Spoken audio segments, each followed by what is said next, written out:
Mulai. Bismillahirrahmanirrahim. Assalamualaikum warahmatullahi wabarakatuh.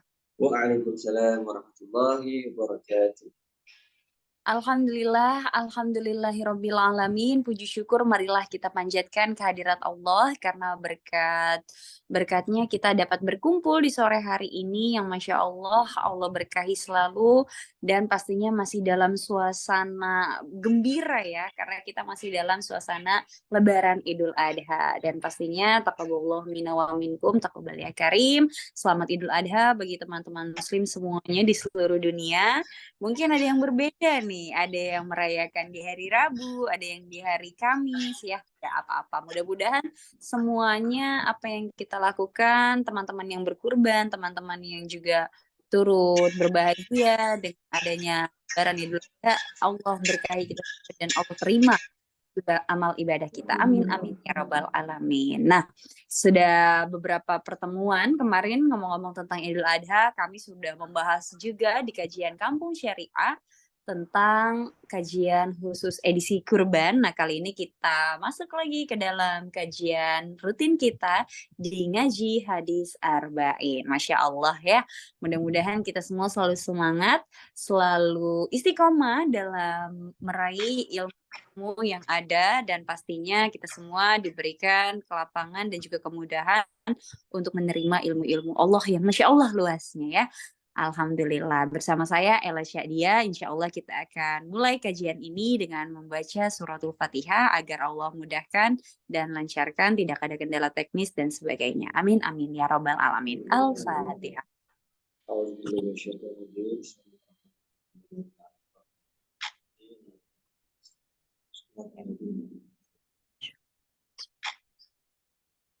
Amin, amin ya Rabbal Alamin. Alhamdulillah senang sekali sudah ada Ustadz Furqon juga di tengah kita. Assalamualaikum Ustadz Furqon. Waalaikumsalam warahmatullahi wabarakatuh.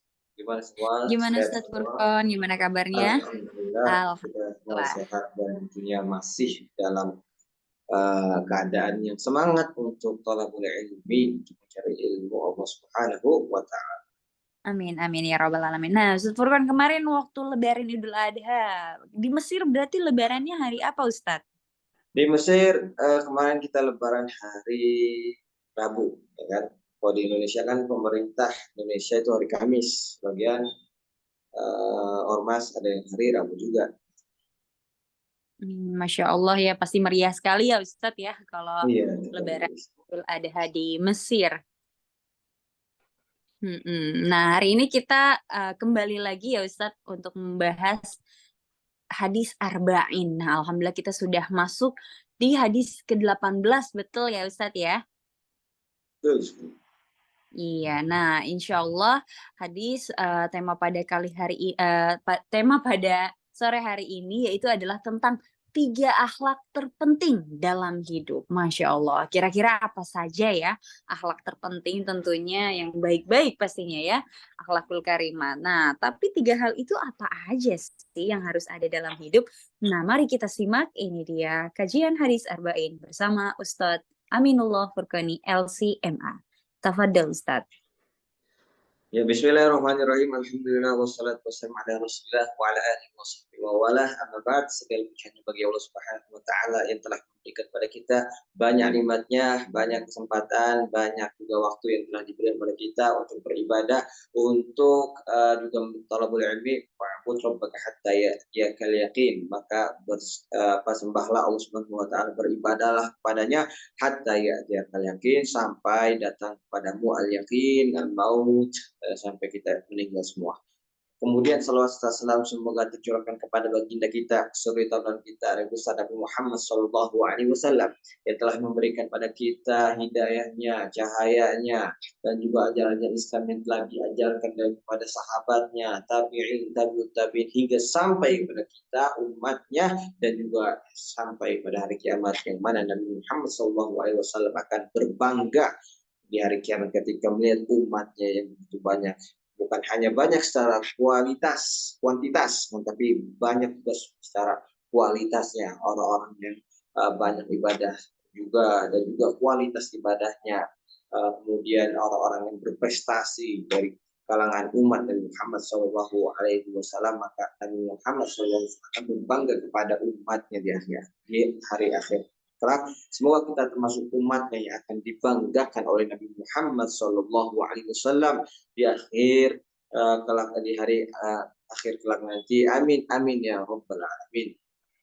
Masih bersama dengan kajian kamus syariah di dalam kitab Al-Arba'in Al-Nawawiyah, yaitu hadis-hadis tentang hadis-hadis yang dikumpulkan oleh Imam An-Nawawi rahimahullah taala, hadis atau kitab yang penuh keberkahan, dan juga muallif yang mengumpulkan hadis tersebut adalah imam yang penuh berkah, dan juga syarih penjelasnya dari kitab Arba'in Nawawi, yaitu Mustafa Nikalgoy, merupakan seorang alim ulama yang diberkahkan oleh Allah Subhanahu wa taala. Semoga kita termasuk orang-orang yang mendapatkan rahmat dari Allah, berkah dari Allah Subhanahu wa taala, karena kita mengkaji sebuah ilmu, sebuah kitab yang sangat luar biasa yang dipelajari dari dulu hingga saat ini. Kita sekarang sudah sampai, atau kita sekarang sudah pertemuan keberapa? Ke 19 hadis yang ke-18. Kita mulai. Bismillahirrahmanirrahim. Saya bacakan hadisnya. Al-hadis as-samin asyar, hadis yang ke-18. Taqwallahi ta'ala wa husnul khuluq. Bertakwa kepada Allah Subhanahu wa taala dan husnul khuluq, yaitu baiknya akhlak. Jadi ada di sini kunci atau akhlak terpenting yang harus dimiliki oleh seorang muslim adalah takwa pada Allah dan juga husnul khuluq, yaitu berbaik dalam bermuamalah, baik itu muamalah pada Allah Subhanahu wa taala maupun bermuamalah pada apa? Minan nas, hablum minan nas, hablum minallah wa hablum minan nas. Hubungan antara Allah Subhanahu wa taala dan hamba, dan juga hubungan kita terhadap hamba-hamba saudara kita atau para manusia, bagaimana? Maka kita dianjurkan dan diwajibkan untuk apa? Husnul khuluq, berakhlak yang baik. An Abi Dzar Jundub bin Junadah wa Abi Abdurrahman Mu'adz bin Jabal radhiyallahu anhu an Rasulillah sallallahu alaihi wasallam qala ittaqillaha haitsu ma kunta wa atbi'is sayyi'ata al-hasanah tamhuha wa khaliqin nas bi khuluqin hasanin wa Tirmidzi wa qala haditsun hasan sahih. Nah, di sini hadis sahih yang diriwayatkan oleh Imam Tirmidzi mengatakan ittaqillah. Ini dari rawi siapa? Abi Dzar dan juga Mu'adz bin Jabal, dua sahabat yang masyhur. Abi Dzar dikatakan bahwasanya beliau adalah merupakan rabiul Islam, orang termasuk orang yang pertama kali masuk Islam, ya kan, Abi Dzar. Kemudian Mu'adz bin Jabal, yang mana beliau menjadi penghafal Al-Quran dari Nabi Muhammad SAW, langsung belajar Al-Quran dari Nabi Muhammad SAW, dan juga beliau merupakan sahabat yang faqih, yang ahli fikih.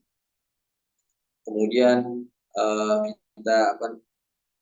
dua sahabat ini juga memiliki fadilah yang sangat luar biasa, sehingga beliau bersama Nabi Muhammad SAW, belajar bersama beliau, dan inilah hadisnya. Ittaqillah qal an Rasulullah sallallahu alaihi wasallam qal ittaqillah, dari Rasulullah sallallahu alaihi wasallam beliau bersabda ittaqillah haitsu ma kunta, bertakwalah kepada Allah Subhanahu wa taala dimanapun kamu berada. Ini nasihat dari Nabi Muhammad sallallahu alaihi wasallam kepada sahabat Abi Dzar dan Mu'adz bin Jabal. Wa'atbi sayyi'atal hasanah, dan juga apa wa'atbi, ikutilah. Maksud ikuti itu apa ya?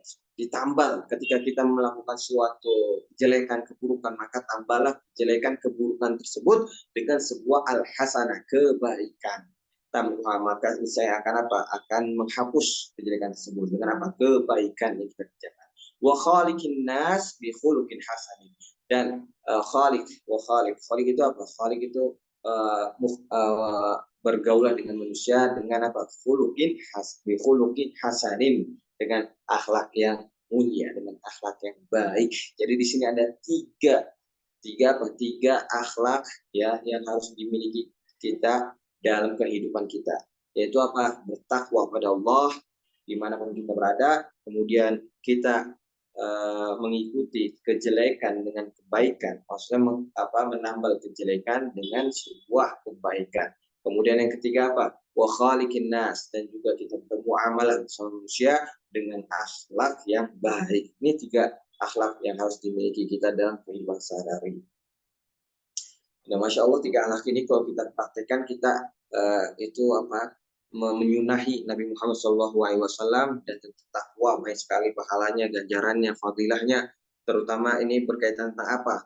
Hablum minallah, yaitu ketika kita berinteraksi pada Allah Subhanahu wa taala, kita bertakwa, dan juga ketika kita berinteraksi dengan Allah Subhanahu wa taala, mungkin kita banyak melakukan kesalahan, maka kita tambal itu dengan kebaikan.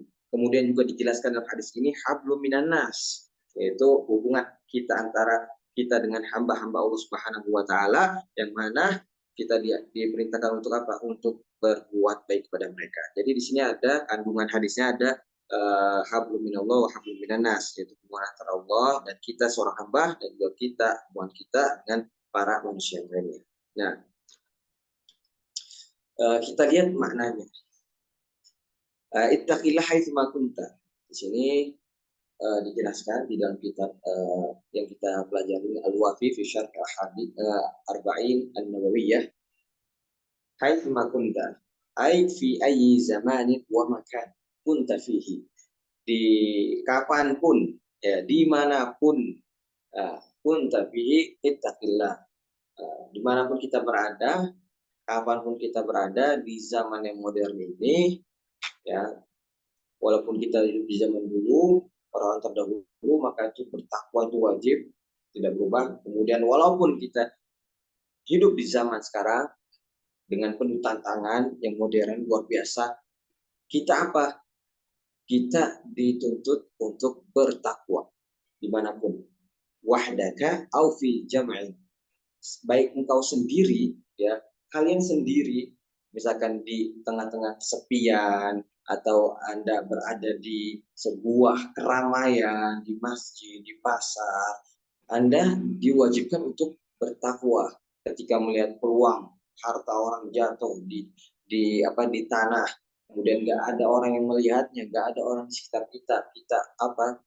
kita tidak mengambil begitu saja. Atau ketika ada warung, toko, tidak ada penjaganya, tidak ada di sana kameranya, CCTV, maka kita menjadikan diri kita bertakwa, yaitu menjaga dari sesuatu yang haram, baik dalam keadaan sendiri maupun dalam keadaan sedang ramai. Maka kita menjaga dari sesuatu yang haram. Ra'akan nas am lam yarau, kita dilihat, ya, oleh manusia atau manusia tidak melihat kita, maka kita senantiasa bertakwa dimanapun, kapanpun, sendiri atau ramai, mau dilihat manusia atau enggak, itu kita wajib untuk bertakwa. Sholat kita harus bertakwa. Jangan kita berniatnya untuk dilihat oleh manusia, dan kita beribadah, membaguskan ibadah sholat kita untuk dipuji oleh manusia. Nah, tadi haitsu ma kunta, sekarang wa atbi', ya, atbi' di sini alhiq waf'al aqbaha mubasyaratan, yaitu ditambal ketika kita melakukan sebuah kejelekan, sebuah maksiat, sebuah hal yang haram, maka kita tambal perbuatan tersebut, perbuatan yang jelek itu dengan apa? Dengan sebuah al-hasanah, kebaikan. Misalkan ada orang yang menggibahi orang, atau dia hasad dalam hatinya, maka dia cepat-cepat menyebut Allah Subhanahu wa ta'ala, astagfirullahaladzim, itu kebaikan akan dihapus, ya kan? Atau dia langsung bersedekah. Nah, tamruha itu apa? Akan menghapusnya. Jadi kebaikan kita akan menghapus yang jelek. Maka kalau para ulama dulu, ya, mereka ketika melakukan sebuah kelalaian, ya, maka mereka banyak bersedekah, maka mereka beristighfar, zikir pada Allah Subhanahu wa taala. Khaliq jahid nafsaka wa takallif al-mujamalah. Khaliqin nas, yaitu benar kamu bersungguh-sungguh nih. Di sini ditekankan nih, jahid nafsaka, bersungguh-sungguhlah dirimu dalam bermuamalah yang baik bersama manusia. Nah, di sini ada hablum minan nas, yaitu hubungan kita diatur oleh Allah Subhanahu wa taala dan Rasulullah SAW, supaya benar-benar kamu ketika bermuamalah dengan manusia. Karena apa? Karena bahaya ketika kita bermuamalah sedangkan kita berbuat zolim, berbuat mengambil hak orang lain tanpa jalan yang benar. Nah, itu urusannya bukan sama Allah Subhanahu wa taala lagi. Kita istighfar Allah Subhanahu wa taala, astagfirullahaladzim, itu tidak akan menghapuskan apa dosa kita yang kita perbuat, kezoliman kita terhadap orang yang kita zolimi. Maka di situ apa solusinya? Kita meminta maaf kepada orang yang kita zolimi. Itulah yang apa dikatakan bahwa hati-hati kita dalam hadis tuh terhadap apa, hati-hati kita terhadap dosa ya atau kezoliman pada sesama manusia. Karena apa? Karena doanya orang yang terzolimi itu apa? La yurah, tidak ditolaknya apa? Terkabul gitu. Maka kita di sini kata Nabi, "Khalid jahid nafsaka." Sungguh-sungguh hati-hati ketika kita bermuamalah dengan manusia. Nah,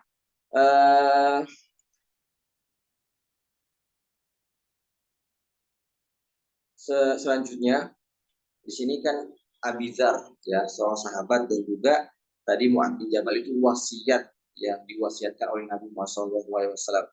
Walaupun wasiatnya ditunjukkan kepada mereka berdua, tapi apa? Tapi itu mencakup semua umatnya. Dan hingga sekarang hadis tersebut ada dan kita sedang membacanya. Nah, jadi kalau wasiat ya, orang-orang soleh, wasiat para anbiya itu bertakwa pada Allah. Kalau kita sering mendengar khutbah-khutbah Jumat, wa usikum wa nafsi bitaqwallah faqad fazal muttaqun. Nah, itu merupakan bagian dari wasiat yang seharusnya ketika seorang ingin meninggal atau dalam keadaan sekarat, maka dia berwasiat kepada keluarganya. Wahai keluargaku, yang pertama itu aku wasiatkan engkau, kalian semua, untuk bertakwa. Pertama kali itu takwa. Seorang muslim ketika dia ingin sekarat, dan pada sekarat atau ingin meninggal gitu ya. Nah, maka dia diwajibkan untuk wasiat terlebih dahulu. Wasiatnya apa? Wasiatnya bertakwa kepada Allah. Gitu.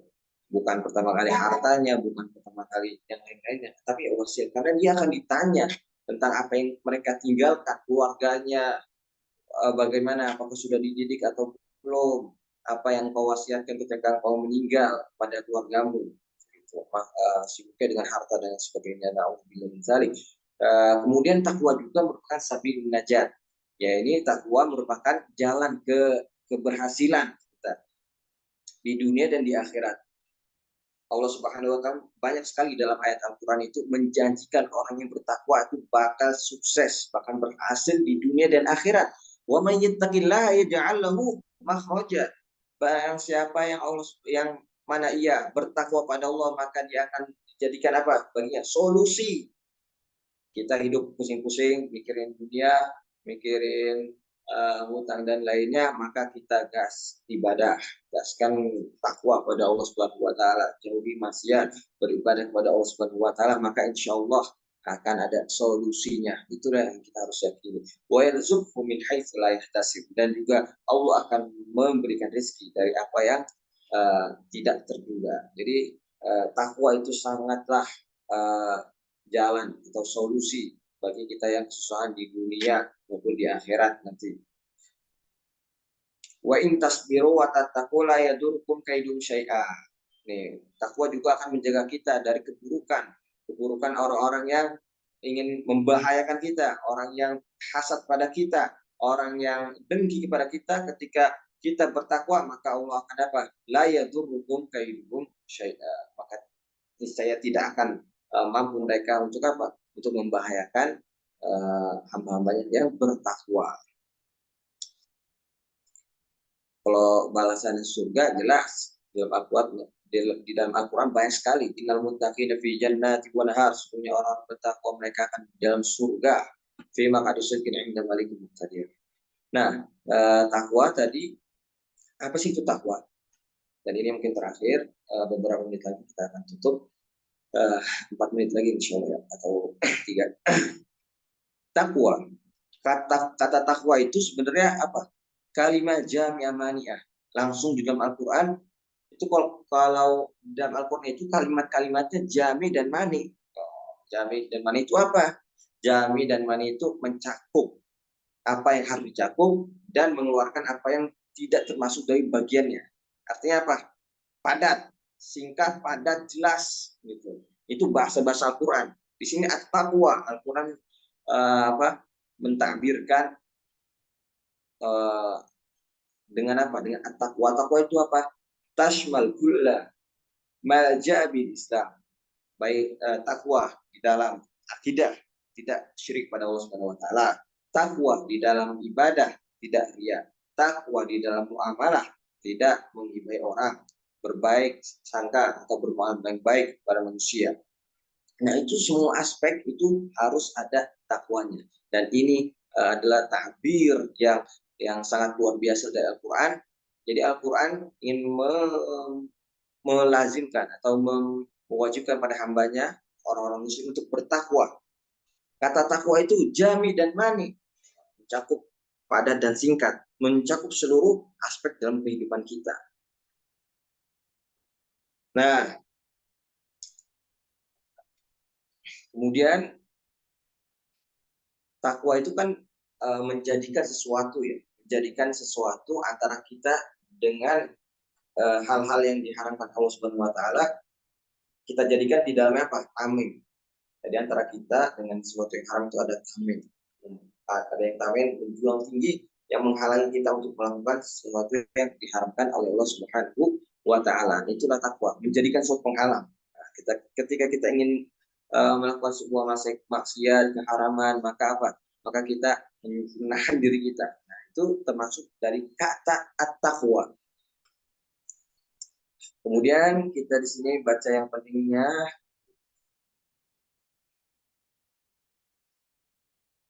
At-taubah min adz-dzambi wal israf fi amal khair. Khuluqul mu'minin al-muttaqin. Taubat, terus taubat, kemudian apa? Musabaqah fil khair, bercepat-cepat untuk mengerjakan suatu perbuatan yang baik, itu merupakan sifat-sifat orang muttaqin. Ini walladzina idza fa'alu fahsyan aw dzalamu anfusahum dzakarullah fastaghfiru li dzunubihim wa may yaghfiru dzunuba illallah.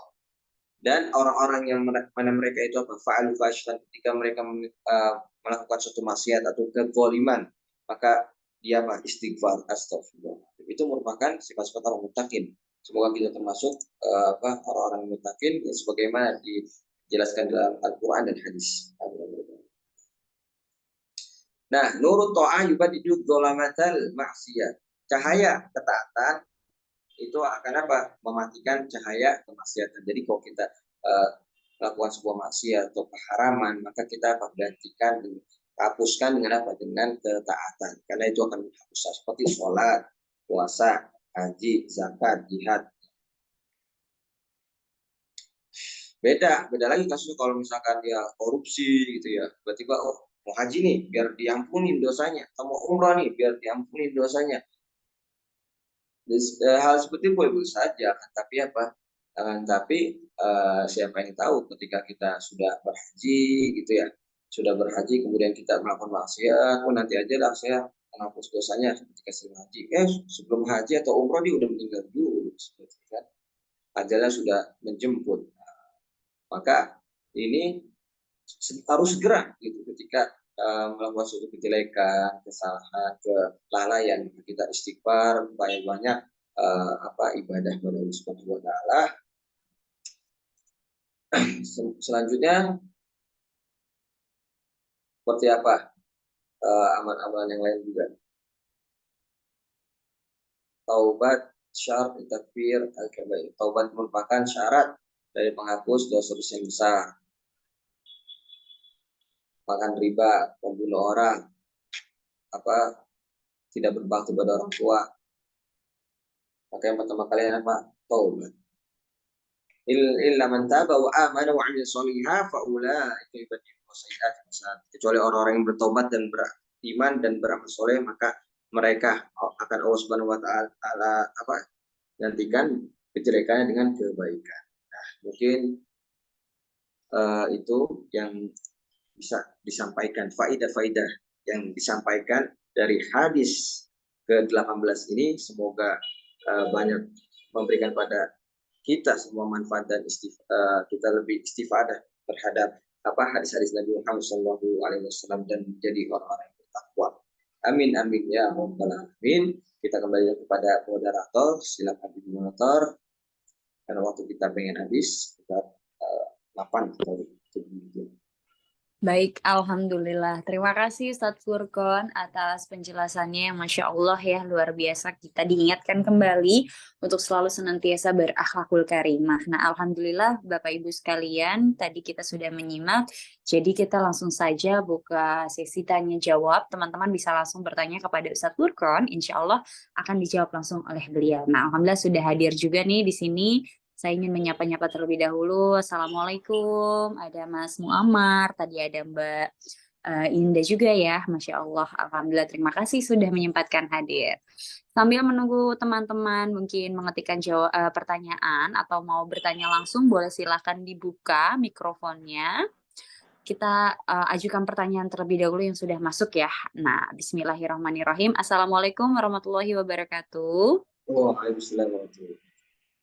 Ustadz, saya ingin bertanya, bagaimana jika kita sudah melakukan kesalahan kepada orang, sudah berusaha untuk meminta maaf, tapi kita masih ada rasa was-was, takut didoakan yang tidak baik. Karena kan tadi dibilangnya doa orang yang terzolimi akan segera dikabul gitu ya, akan dikabulkan, tidak tertolak. Nah, itu bagaimana Ustadz? Padahal kita sudah meminta maaf, tapi masih ada rasa khawatir didoain yang tidak baik seperti itu. Oke, ini permasalahan yang hadapi ya, karena berkaitan tadi ya sama habluminan nas, memang lebih sulit rasanya dengan habluminallah. Kita berbuat salah, Allah Maha Pengampun. Tapi apakah manusia juga seperti itu?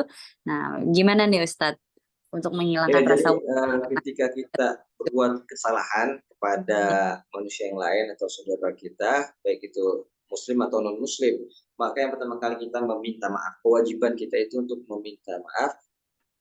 Dalam ayat Al-Quran dijelaskan wal ya'fu wal yasfahu ala tuhibbuna ayyafirullahu lakum. Ayyafirullahu lakum. Minta maaf bagi orang yang melakukan kejahatan atau kezaliman.